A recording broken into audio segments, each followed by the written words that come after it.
వయసు ఎంతమ్మా చెప్పవా? నీ పేరే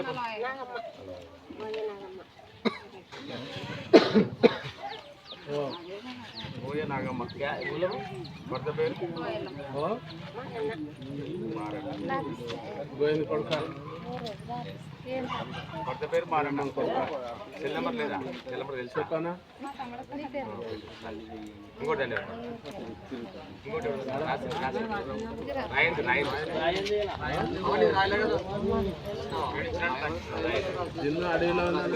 ప్రభుత్వమే ఖచ్చితంగా నిరుపేద వాళ్ళకి ఆదుకోవాలా. గత ప్రభుత్వంలాగా పక్కన గ్రామాల్లో వెంకటగిరి కానీ, కోడుమూరు వాళ్ళకి వెంకటగిరి, ఒలుగురులకి కోడుమూరి కొండ, అలా కాకుండా ఇక్కడ మనం ఏమాడుతున్నాం భారత కమ్యూనిస్ట్ పార్టీగా. గత ప్రభుత్వంలో కాకుండా ఈ ప్రభుత్వం ఉన్న పేదలను గుర్తించి ఖచ్చితంగా నిరుపేద వాళ్ళకి 5 లక్షల రూపాయలు